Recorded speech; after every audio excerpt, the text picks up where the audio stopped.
Karena pas tidur itu otak kita kayak cari mana memori yang kayak tersendat gitu, terus jalurnya itu kayak dilancarin. Jadi besoknya ya kita jadi bisa lakuin. Sekarang itu bukan practice makes perfect, tapi practice with sleep makes perfect. Kalau remaja itu katanya circadian rhythm-nya itu kita mundur 1-3 jam. Tapi masalahnya juga sekolah juga mulainya itu pagi-pagi semua kan, dan karena kurang tidur itu belajar jadi juga kurang efek. Ada negatif efek juga ke mental health. Hai guys, welcome back to Dermaga Bros Podcast. Sama gua Bertrand. Dan gue Galvin. Dan di episode kali ini kita akan ngomongin tentang tidur. Nah iya, sebenarnya kenapa sih kita ngomongin tentang tidur? Jadi alasannya itu karena banyak banget orang yang kekurangan tidur. Mau anak seumuran kita atau orang dewasa juga. Padahal tidur itu penting kan, buat dicat otak kita, buat otak kita istirahat, terus bisa bikin pikiran yang lebih nggak berguna dibuang dan yang lebih berguna disimpan. Oke. Dan orang dewasa itu butuh 7-8 jam tidur per hari, kalau anak-anak sekitar 10 jam. Kenapa anak kecil butuh lebih banyak tidur? Karena anak kecil itu lagi masa pertumbuhan. Dan juga tidur adalah satu aktivitas yang bisa kita lakukan dan yang paling efektif untuk ngeriset otak kita dan tubuh kita setiap hari. Iya benar, tidur itu penting untuk tubuh dan otak kita. Tapi sayangnya tidur itu sering banget dikorbanin kan.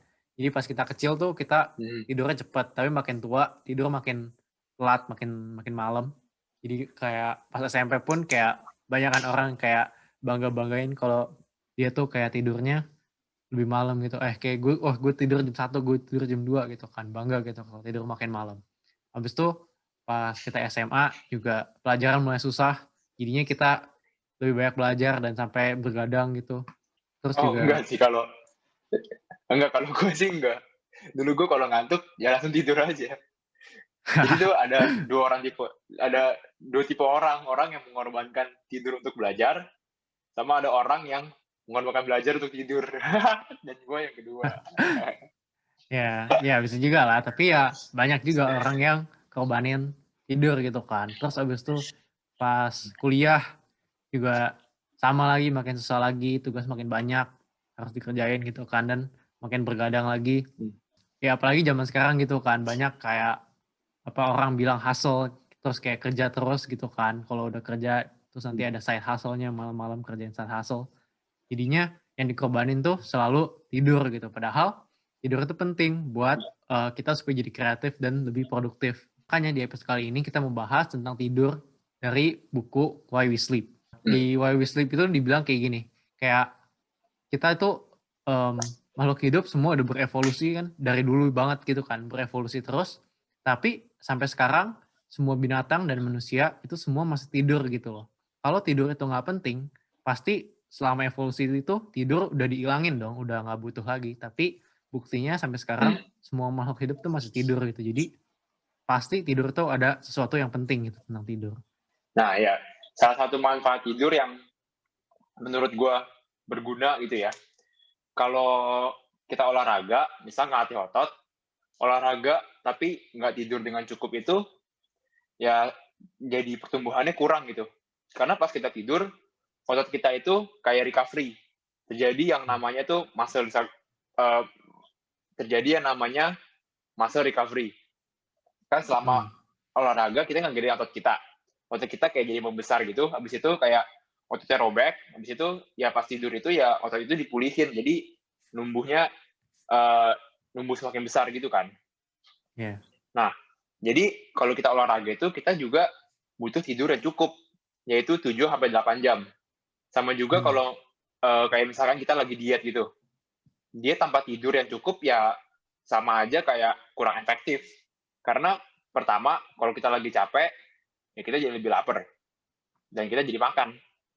Nah, kalau kita kekurangan tidur itu, besoknya kita jadi merasa lebih capek. Jadi kita merasa lebih lapar atau lebih gampang lapar. Ya, jadi kita makan. Jadi percuma diet itu juga ya bisa lebih nggak efektif gitu.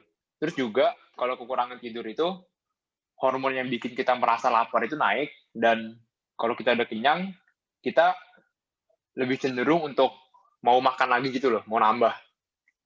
Jadi Boleh. ya diet itu nggak jadi lebih nggak efektif. Dan ada lagi Kalau lu lagi diet dan kekurangan tidur, itu sia-sia karena berat badan yang lu kurangin itu diambil dari lean body mass, bukan fat.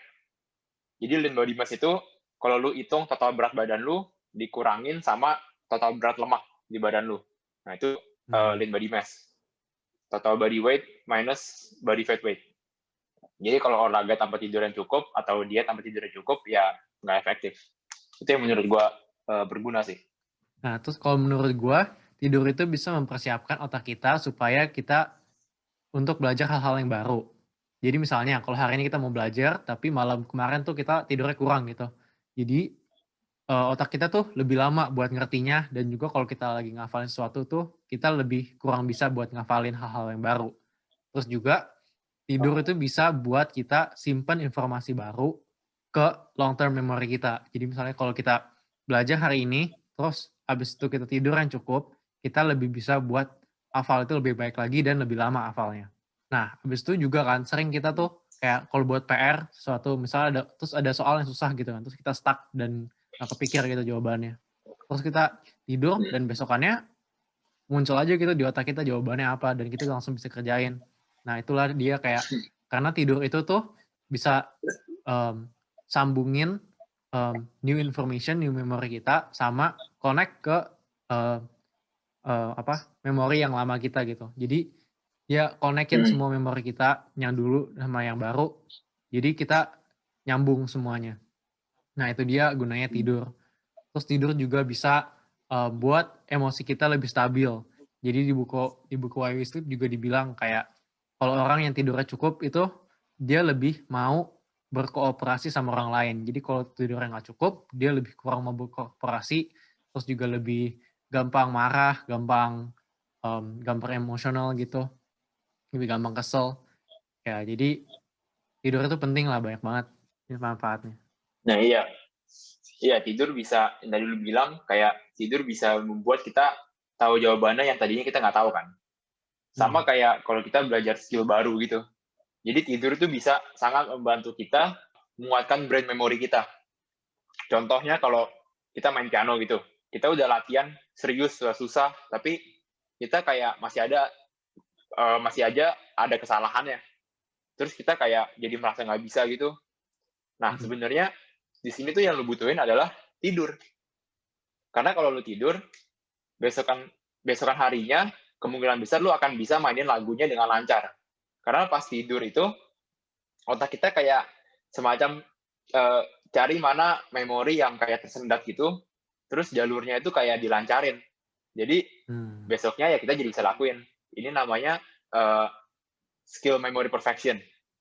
Dan ini juga nggak cuma di musik doang, tapi juga di skill lainnya. Kayak bisa aja kayak olahraga, main basket, main bola, atau yang lainnya gitu. Nggak cuma di musik dan olahraga juga doang. Jadi kayak sekarang itu bukan practice makes perfect ya, tapi practice with sleep makes perfect. Jadi kita butuh tidur juga. Oke, iya. Jadi kita tuh udah bahas kan manfaat-manfaat tidur. Nah, sekarang apa sih yang buat kita tidur? Coba mulai dari lo gimana?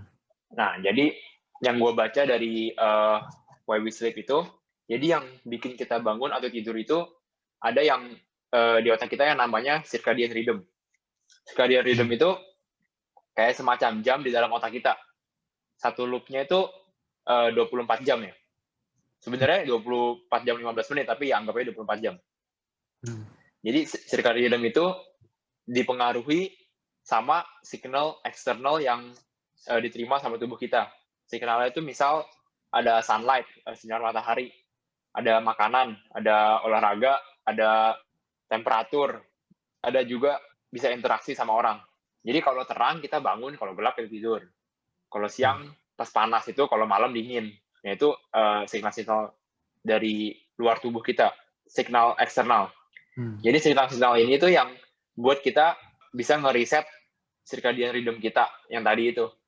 Terus circadian rhythm ini setiap orang beda-beda ya. Jadi makanya orang tuh ada yang tidur malam, bangun telat, dan juga ada yang tidur lebih awal dan bangun pagi. Morning lark sama night owls. Dan yang bangun telat ini nggak selalu karena orangnya males. Karena ada juga orang yang dari genetiknya emang night owls. Jadi emang mereka tuh nggak bisa bangun pagi. Tapi di dunia ini, 2 orang ini di-treat-nya nggak fair. Kenapa? Karena contohnya sekolah sama kerja yang masuk ke pagi. Ini kan jadi bikin yang orang bangunan telat itu jadi harus bangun pagi. Nah, berarti dia kekurangan tidur dong. Dan ini juga bisa, ini jadi bisa buat otak para night owls ini jadi kurang baik. Yang bisa juga nge-efek ke performance keseharian mereka dalam belajar atau dalam kerja. Iya, betul banget tuh yang tadi yang sekolah ya kan. Karena yang gue baca juga itu kayak dari circadian rhythm juga ke efek dari umur kita gitu kan. Jadi kalau remaja itu katanya circadian rhythm-nya itu kita mundur 1-3 jam gitu. Jadi misalnya kalau yang biasanya tidurnya pagi tapi jadi lebih telat gitu dan bangunnya juga lebih telat kan kalau remaja. Jadi kalau misalnya remaja disuruh tidur jam 10 itu sama aja kayak orang dewasa disuruh tidur jam 8 gitu loh. Itu masih kepagian kan. Emang kita belum ngantuk aja gitu kayak sebagai remaja. Tapi sering kan kayak orang tua tuh marahin kita kalau kayak marahin remaja kalau tidurnya malaman. Tapi emang ya emang kayak gitu emang biologinya kayak gitu. Jadi tapi masalahnya juga sekolah juga mulainya itu pagi-pagi semua kan, pagi banget kayak jam 6.30 Jakarta. Dan itu tuh makanya yang buat remaja-remaja tuh banyak banget yang kekurangan tidur karena udah circadian rhythm yang mundur 1-3 jam terus disuruhnya bangunnya pagi gitu buat sekolah. Dan inilah yang menyebabkan remaja banyak banget yang kurang tidur dan karena kurang tidur itu belajar jadi juga kurang efektif. Terus juga mental health-nya ada negatif efek juga ke mental health. Habis itu juga pertumbuhannya kurang. Habis itu juga ya mungkin pertumbuhan kurang mungkin juga karena gizinya kurang kali di Indonesia ya, makanya Indomie terus micin. Jadi ya gitulah kurang bergizi. Ya menurut gue ya ini lumayan bermasalah aja sih kayak tentang sekolah gitu kan. Ya kalau remaja-remajanya aja otaknya nggak bertumbuh dengan sehat, ya berarti generasi berikutnya kurang dong. Bisa jadi mestinya bisa makin majunya lebih cepat, tapi ini jadi lebih lama karena pas remaja pertumbuhannya kurang gitu gara-gara sistem sekolah yang kita. Nah iya, jadi nggak semua orang itu males kan, tapi ya emang ada yang orangnya emang begitu aja, bukan males. Nah, terus kayaknya gue juga pernah baca, dari situ kan ada 2 kan yang buat kita tidur kan, circadian rhythm sama ada 2 hormon ini yang namanya melatonin sama adenosine, kan? Jadi iya ada 2 hormon juga yang bikin tidur. Ada melatonin. Melatonin itu kasih signal ke tubuh kita kalau udah gelap gitu. Jadi waktunya tidur. Terus ada juga adenosin yang bikin kita itu ngantuk. Jadi semakin lama kita bangun, terus semakin ngantuk kita. Adenosin karena adenosin makin banyak. Nah, jadi melatonin itu yang gue bilang kasih signal ke tubuh kita kalau udah gelap. Tapi dia tuh nggak bikin kita ngantuk, nggak bikin apa. Jadi itu kayak kasih signal aja ke bagian tubuh kita yang lain kalau itu udah waktunya tidur gitu. Makanya kita tahu waktunya tidur. Jadi kan banyak tuh orang kalau kayak nggak bisa tidur maunya kayak makan pil melatonin gitu kan supaya bisa tidur. Itu sebenarnya salah, itu persepsi yang salah gitu karena melatonin cuma tandain tubuh kita kalau itu udah malam. Tapi nggak bikin kita tidur gitu. Jadi melatonin mungkin bisa berguna kalau misalnya kita tuh jet lag gitu kan. Misalnya dari negara mana terus kita terbang kemana yang jamnya beda, jet lag. Ya kalau udah malam kita minum pil melatonin supaya tubuh kita tuh tahu kalau itu udah gelap dan waktunya tidur dan mungkin bisa bantu buat tidur. Tapi kalau enggak, kalau cuma nggak bisa tidur biasa mungkin ada efek-efek lain gitu yang harusnya bukan makan melatonin pil. Nah kalau adenosin itu kayak tadi gue bilang juga semakin lama kita bangun, adenosin makin banyak dan kita makin ngantuk gitu kan. Kita bikin kita mau tidur. Nah, kalau adenosin tapi bisa diblok sama yang namanya kafein gitu kan. Kalau kita minum kopi atau teh, biasa ada kafeinnya. Kafein itu blok adenosin reseptor. Jadi kalau ada kafein, dia blok reseptornya dan adenosin nggak bisa bind lagi ke reseptornya. Jadi kita nggak berasa ngantuk. Dan kafein itu tuh tahannya punya half-life yang 5-7 jam. Jadi artinya kalau kita minum kopi jam 3, berarti sekitar jam 10, jam 8-10 itu baru hilang 50%. Habis itu 5-7 jam berikutnya baru hilang 50% lagi. Jadi masih ada 25% efeknya. Dan makanya itulah kita nggak boleh minum kopi terlalu malam gitu. Nah, kita nggak boleh minum kopi terlalu malam. Kecuali kalau emang kita mau nggak tidur kan. Ya, enggak dong. Tapi kan ya kalau misalnya kita makan kafein, minum kafein terus adenosin keproduce terus kan. Ya kalau kita minum terus, adenosin tambah-tambah terus, nanti pas kafeinnya udah hilang, berarti langsung ngantuk banget, capek banget karena adenosinnya tuh numpuk terus gitu. Dan itulah makanya kalau kita udah kebanyakan minum itu terus langsung ngantuk. Kalau tiba-tiba udah hilang, langsung banget ngantuk. Oh iya. Nah, tadi kan kita udah ngomongin tentang apa yang buat kita tidur dan apa manfaat tidur. Nah, sekarang gue mau ngomongin tentang ciri-ciri kalau kita tuh tidur nggak nyenyak atau tidur nggak cukup, kekurangan tidur. Oke. Nah nih, Apa contohnya kalau kita bangun pagi, misalkan sekitar jam 8 gitu, pas jam 10 atau jam 11, lu ngantuk lagi atau tidur lagi gak? Kalau iya, berarti lu kekurangan tidur atau lu tidur nggak nyenyak. Kedua, apakah lu butuh kafein sebelum jam 12 buat kerja dengan produktif?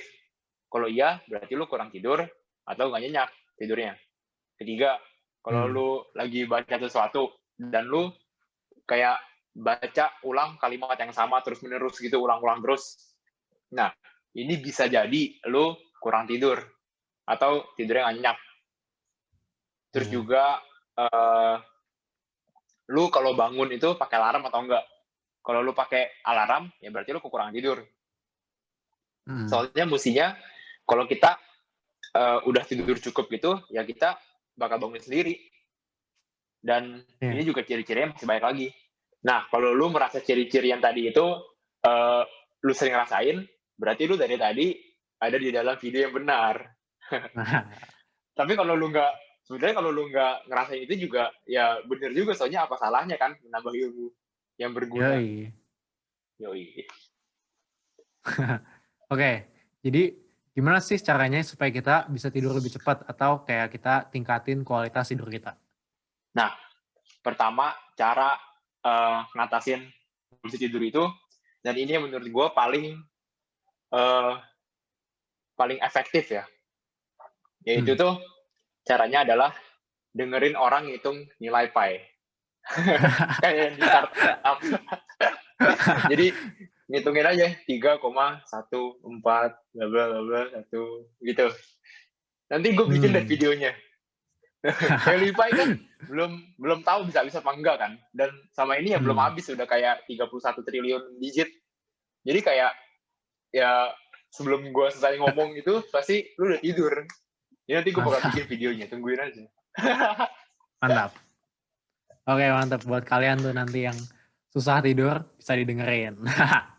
Oke. Yoi. Oke. Jadi yang paling efektif menurut gue dari buku itu tuh dia bilang kita harus bikin jadwal tidur yang teratur. Jadi misalnya pakai alarm gitu kan. Nah, tapi di buku ini juga bilang kalau alarm itu sebenarnya jelek buat tubuh kita. Karena bayangin kalau pagi-pagi kita ada alarm, misalnya kalau terlalu kencang suaranya, kita kaget dong, jantung kita langsung ke shock gitu kan. Apalagi kalau kita pakai snooze atau kayak kita set alarmnya yang setiap 5 menit ada alarm gitu kan selama setengah jam gitu kan. Kayak gue tahu banyak orang kayak gitu, dulu gue juga kayak gitu. Nah, itu tuh nggak bagus karena kita shock terus jantungnya. Terus-terusan gitu kan pagi-pagi, dan itu nggak bagus. Nah, makanya set alarm tuh malam-malam aja supaya buat tandain kalau kita mau tidur gitu. Jadi misalnya kalau kita mau bangun jam 8, berarti kita tidur sekitar jam 12 kan. Berarti kita set alarm misalnya jam 11.30 gitu. Supaya kita bisa siap-siap tidur dan jam 12 udah tidur sampai jam 8. Nah, nanti jam 8 karena udah cukup tidur bisa bangun sendiri dong. Atau misalnya kalau mau pastiin kita bangun jam 8, ya boleh pasang alarm 1 aja supaya kita bangun gitu jam 8. Ya oke. Jadi ya cara buat tidur itu ada banyak ya sebenarnya. Contohnya yang gue baca, yang gue tahu dari buku itu, satu, jangan tidur siang telat-telat. Jadi usahain jangan tidur setelah jam 3 sore. Sebenarnya tidur siang itu bisa bantu kita kalau kita kurang tidur. Tapi kalau tidur setelah jam 3, bisa buat kita jadi nggak ngantuk pas malamnya. Jadi lebih bisa tidur. Dan kalau bisa tidur, jadi tidur jadi lebih malam. Jadi kualitas tidur berkurang, kurangnya tidur. Jadi besoknya malah jadi lebih nggak efektif. Terus yang kedua, olahraga itu maksimal 2-3 jam sebelum tidur. Jadi ya olahraga itu bagus buat tubuh kita kan. Kita bisa coba kayak olahraga tiap hari selama 30 menit kalau bisa. Tapi jangan olahraganya tuh 2-3 jam sebelum tidur. Karena temperatur tubuh kita itu kalau malam itu turun. Tapi kalau kita olahraga jadi naik, jadi lebih bisa tidur. Nah, terus yang ketiga, jangan makan terlalu banyak dan jangan minum terlalu banyak sebelum tidur. Makan dikit-dikit aja nggak apa-apa, tapi kalau makan banyak bisa mengganggu pencernaan kita, yang jadi bisa mengganggu tidur kita. Terus jangan minum kebanyakan, karena nanti bisa tengah-tengah malam bisa buat kita bangun-bangun buat kencing. Iya, tadi lu ngomongin olahraga kan kayak efek ke temperatur badan kita. Nah, ini tuh juga kita bisa bantu dengan kayak set temperatur kamar kita tuh jadi lebih dingin kalau malam-malam supaya kita lebih dingin dan kita lebih gampang tidur. Makanya dokter juga sering kan rekomen kalau orang tidur tuh dinginin kamar, suhu kamar. Atau juga bisa juga mandi malamnya tuh kita pakai air hangat. Jadi kalau kita mandi air hangat tuh temperatur badan kita jadi makin dingin. Supaya kita makin gampang tidur gitu kan. Terus juga kurangin cahaya yang kita lihat gitu. Jadi misalnya 2 jam sebelum mau tidur, itu kita udah plan dulu, kita udah stop liatin layar lagi gitu. Jadi nggak lihat komputer, nggak lihat HP, nggak lihat TV. Nah, supaya kita bisa lebih cepat tidurnya. Sama juga jangan tiduran di ranjang kalau lagi bukan tidur gitu, lagi bukan mau tidur. Supaya kita tuh otak kita bisa bedain di mana tempat kita tidur, di mana kita nggak tempat tidur. Jadi kalau ranjang tuh cuman buat tidur aja, supaya bisa lebih cepat tidurnya. Nah ya tadi kan lu bilang cahaya, kita harus hindarin cahaya HP kan. Nah sebenarnya kita juga butuh cahaya, tapi kita butuh itu cahaya matahari. Jadi itu usahakan kita bisa dapet cahaya matahari pas siang, supaya malamnya tuh kayak merasa lebih capek, lebih ngantuk, jadi bisa lebih tidur. Itu juga bisa membantu buat kita untuk tidur. Oh ya benar, itu riset circadian rhythm ya kan. Oke, mantap. Oke, itu udah tentang tidur kita udah bahas banyak. Thank you semua yang udah dengerin sampai habis. Kalau kalian merasa video ini berguna, share lah ke teman-teman kalian supaya lebih banyak lagi yang bisa belajar tentang tidur atau juga dari video-video lain. Oke, see you in the next episode. Tapi tunggu, buat kalian tunggu video gue hitung pi. Supaya kalian bisa tidur, membantu kalian tidur. Oke. Mantap, nanti dibuat beneran ya. Bye-bye. Oke, bye-bye. Yoi.